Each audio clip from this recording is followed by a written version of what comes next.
Hello everyone. Hi, my name is Amanda Sunita Navarathnam. I am 28 years old and I'm originally from Kuala Lumpur, Malaysia. I'm here to share with you all a little bit about my journey and my English teacher in a government high school in another state in Malaysia, which is called Hello everyone. Hi, my name is Amanda Sunita Navarathnam. I am 28 years old and I'm originally from Kuala Lumpur, Malaysia. I'm here to share with you all a little bit about my journey and my story. So currently, I'm a full-time English teacher in a government high school and also just recently started being a part-time holistic health ambassador for the 𝗨𝗪𝗁𝗁𝗁 in partnership with a whole food plant-based company called 𝗫𝗫. So I will be sharing mostly about my story and journey of becoming a teacher. So believe it or not, I did not study education in university. I actually studied chemical engineering with a minor in environmental. Now, I'm sure you are wondering, what is an engineering graduate doing as a high school teacher? Even more so, an English one. Well, that is an interesting journey. Like most high schoolers, I didn't know what I wanted to pursue for my further studies. I was blessed to be brought up in a middle-class family, so I had that option for further studies, which I know some people in the world do not. So I truly thank God for such a blessing. Despite being completely clueless as to what my passion and calling in life was, I knew that I was quite good in maths and physics, and I personally enjoyed chemistry as a subject. My dad was also an engineer, so he suggested that I pursue my further studies in that. It wasn't that I didn't have any other options, I did, but I just didn't really know what I wanted. So I decided to give it a try. I mean, how bad could it be if it contains all the things that I'm good in, right? Looking back, it was both the best and worst decision that I made, but overall, the best. Let me explain. During my time in uni, as I was studying the engineering courses, I realized that though I was quite good in maths, physics, and chemistry, engineering was made up of so much more than that. It was not just the subjects in isolation, which I could definitely excel in, but they were merged together along with different topics and aspects of engineering like thermodynamics, risk management, projects, digital softwares, and many more. And it was hard. Also, engineering is mostly boys, so being a girl in engineering was also difficult. There were many nights where I would sit for long hours in front of the computer trying to figure out how the mathematical formulas fit into the digital software to get the most efficient and financially viable outcome. There were definitely some assignments where I had to fudge some of the numbers because I just could not work it out. And every year I would complain to my parents that I did not want to do this anymore. Looking back, it was actually a series of thought processes that led me to end up finishing and graduating in engineering, despite everything. So studying for a Bachelor of Engineering would take about 4 years, and every year I would re-evaluate why I was still doing this. After my first year, I told my parents that this was not something that I enjoyed. But they persuaded me to give it a proper chance as the first year of engineering was purely maths, physics, and chemistry subjects in isolation. I was not failing any of them and actually doing quite well because they were in isolation. Second year onwards was when all the engineering aspects came into play. And by the end of my second year, I was even more sure that engineering was not something that I enjoyed. And I did complain to my parents about that. Surprisingly, they did offer me the option to transfer to another course. This was where the thought process that I mentioned earlier happened. Because I had successfully finished 2 years of engineering, the thought of starting afresh in a completely new course made me feel that I would have wasted 2 years of my life.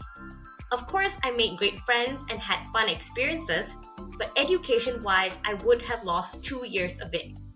So, to nobody's fault but my own, I decided to persevere with the engineering degree until graduation.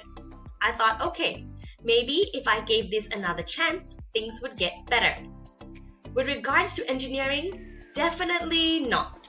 It only became more difficult. But with regards to my own personal growth and development, it became better. Which leads me to share about why, despite the hardships of the engineering course, it was also the best decision that I made. Rewinding to before I started my further studies, when I made the decision to study chemical engineering. My family and I did some research about what were some possible universities that were doing quite well in that field. Again, coming from a middle-class family, not only was pursuing further studies a given, but we were also blessed to have the opportunity to pursue them overseas. So after much research, I chose to apply and was accepted to the University of Queensland, Brisbane, Australia, to study chemical engineering. At that time, in terms of chemical engineering, the University of Queensland was ranked second in Australia. First was the University of Melbourne, but they recently changed their course to become a bachelor's and master's, which would take about 5 years. That was too long for my liking. Plus, Melbourne weather was just too cold. Brisbane weather was quite nice, very similar to Malaysia, but a little colder. Best decision aspects revolves around my university experience outside of my engineering course. I was also blessed to be able to stay at a residential dorm called International House. This was where I had one of the best times of my life. I made many international friends, not just from Australia, but globally as well.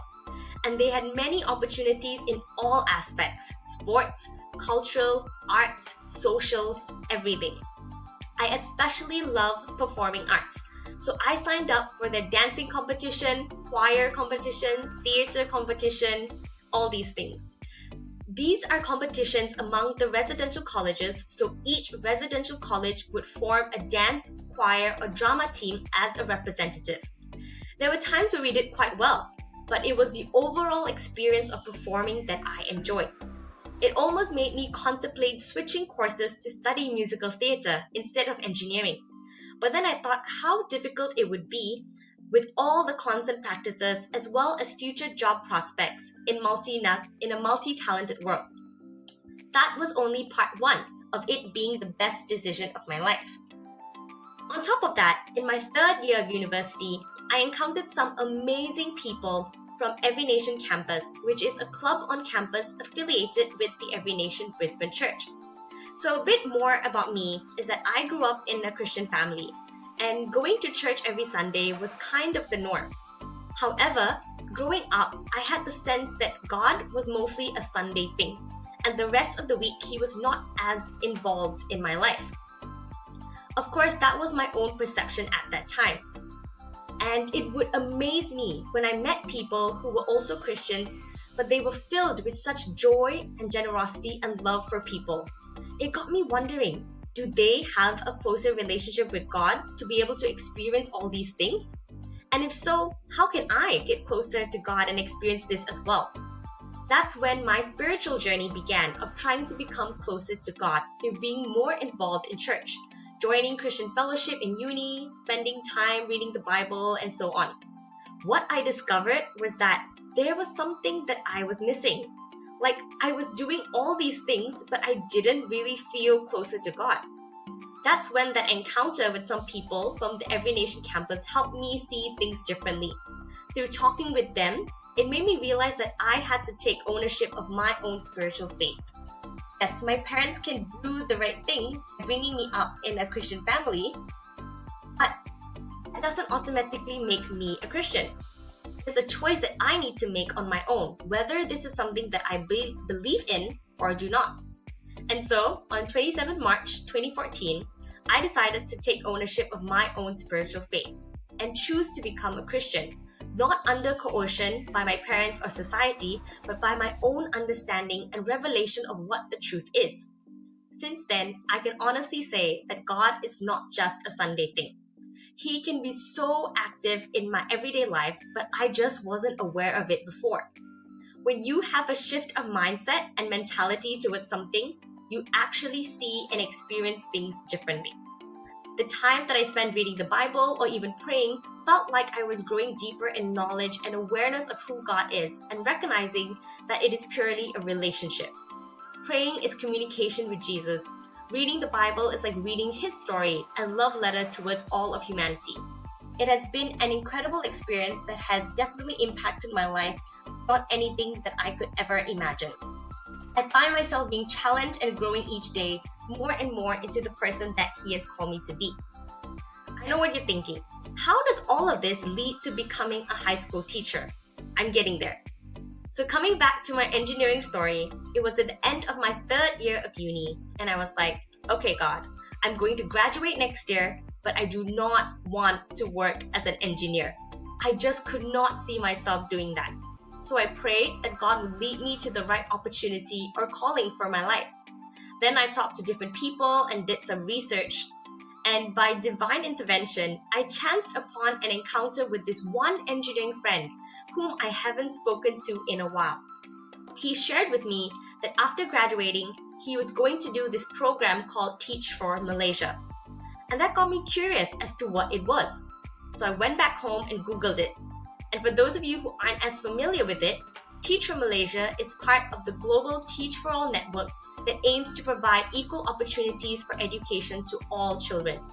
In Malaysia, it is a 2-year leadership development program where they recruit graduates who are passionate about education to become teachers in low-performing schools. 2 years with training provided to really understand the educational landscape of the nation. After the program, alumni are free to pursue whatever it is that they are passionate in. Some choose to stay in the system and become a teaching alumni. Some choose to go into the private sector. Some choose to go into public policy or work with NGOs. And some choose to go back to their original field like engineering, for example. I really resonated with the mission and vision that they had for striving to provide equal opportunities for education to all children in Malaysia.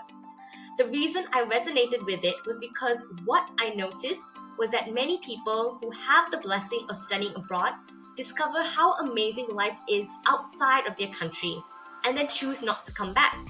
Which of course, everyone has that right to choose the best life possible for themselves. But then it made me think about the many other people in Malaysia who don't have such an opportunity to go overseas or to experience the greener grass. Which then led me to think about why is the grass greener? And is there a possibility to make it such that our nation has equally green grass? And I realized that the best way to transform a nation is through education. Raising the next generation with the right principles, morals, and values such that in whatever field they embark on, they would create transformational impact, thereby potentially increasing the growth and development of our country. This would definitely require people willing to invest in the next generation. And though the life in Australia was incredibly amazing, I felt called by God to be one of those people, to come back to my own nation and invest in raising up the next generation. So I applied for the Teach for Malaysia program and was accepted for the 2017 cohort. The Teach for Malaysia program was such that the participants didn't really get a say in what subjects they would be teaching in schools. It was all on a yearly needs basis. That year, it so happened that they needed English and history teachers, and my English was definitely much better than my history knowledge. So that's how I became an English teacher. The program was definitely not a walk in the park, but it was a purposeful journey for me. I encountered many struggles in those 2 years alone. The biggest struggle was the language barrier. Again, for those of you unfamiliar, Malaysia is a country that is considered a melting pot of cultures. We have people of the Malay, Chinese, and Indian race as our demographic, and with it comes a diversity of cultures and languages. I was sent to a school that consisted about 50% Chinese students, 30% Malay students, 10% Indian students, and 10% from the East Malaysia side. So the languages that were mostly spoken by the students was Mandarin, Malay, and Tamil. There were some that were fluent in English, but it was a second language to them. It was such a different experience for me coming from Kuala Lumpur, where many people spoke English as their first language. For me, though I am Indian by race, I speak English as my first language, and I'm quite fluent in Malay, which is the national language of Malaysia. Most of the people in the country should know the Malay language, but they might not be as fluent in it, especially if they don't regularly converse at home. What was a disadvantage for me was that being Indian, it was assumed by most of the people in the state of Johor that I should be able to speak Tamil. But I couldn't. I didn't learn it growing up, so I barely had any vocab knowledge of it. And that was a culture shock for most of the students and teachers in the school. I couldn't speak Tamil and Mandarin, and they could barely speak English. So being an English teacher was quite challenging, encountering high school students who did not know the word cat in English. Such an eye-opening experience, but it led me to grow myself as a teacher to become creative in the way that I taught my students. I resorted to using Google Translate and pictures to help them understand better. Of course, I would put a disclaimer and say that Google Translate is not 100% accurate, so if it is wrong, they should scold Google and not me. But what was a blessing was that some of the Chinese and Indian students who were more fluent in English would know the comparative translations in Mandarin and Tamil respectively, and they would help correct the translations for their friends to understand. This is amazing inclusivity spirit. It is being able to recognize that each of us have our own strengths and talents, and together we are able to encourage and support one another to grow even further to achieve our potential. So that's just a little snippet of my life as a teacher. After the 2 years of the program ended, it was time for me to make another decision. What was I going to do with my life? But now, as God has been a constant pillar of support throughout my uni and teaching journey, He would be the best source of guidance. Once again, I prayed for wisdom to be able to be led to the right path of life, and I felt that my journey as a teacher was not over yet, and that there were still many things to be done, especially in this state of Johor. So, I decided to apply to become a teaching alumni to continue on being a teacher. I thought, okay, God directed my heart towards this decision. It should be smooth sailing. It was most definitely not. For my cohort, there were about 75% of us that chose to apply to become teaching alumni. And after our interview, we had to wait for the official results. But as the school holidays was ending and the new term was about to begin, there was no official news about our application. We were anxious and worried about whether we were able to start with the term. First day of school came and we still had no news. We thought, okay, maybe they would need a few more days to process the documents and we should hear something by next week. Next week came and still no news. This constant cycle of being hopeful and feeling rejected lasted for 4 months. We were unemployed for 4 months. In that time, the percentage of us that wanted to stay on as teaching alumni dropped about 50%. Because some of them had to move on and pursue other things, and they had financial obligations. So they decided to move on and not stay as a teaching alumni. I was definitely challenged too, especially when I thought I prayed about it and God led me to this decision. So why was it not smooth sailing? Why am I unemployed?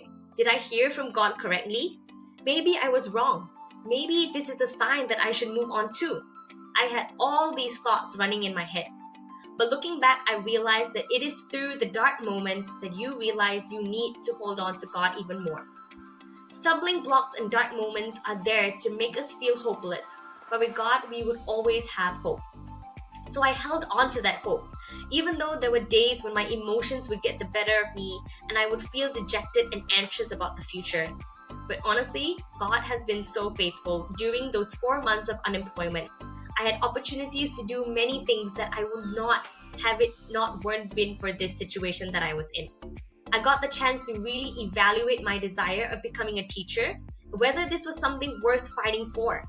I got to intern at 2 NGOs while waiting for news and our application, and I met people and learned the challenges of working in an NGO, yet how the mission keeps them motivated. I got to spend time with my family and friends and get to know them at a deeper level. It really is true that every cloud has a silver lining. So after about 4 months, we finally got news that we would be officially posted into schools. And on 22nd April 2019, I was officially in school. Since then, I have been an official public high school English teacher. Of course, life is not smooth sailing. There are challenges with the students, the system, even with COVID and having to do online classes. But there is always hope. Hope is what keeps me going even when the world and everything around me is falling into chaos. Hope can only be formed when there is something secure to hold on to. And that something secure for me was God. He is never failing, unchanging, always comforting and supporting me, picking me back up when my own spirits and emotions fail me. And for me, He is my dearest father and friend. And that is my story. Hope you enjoyed listening to it and that it inspires you to never lose hope.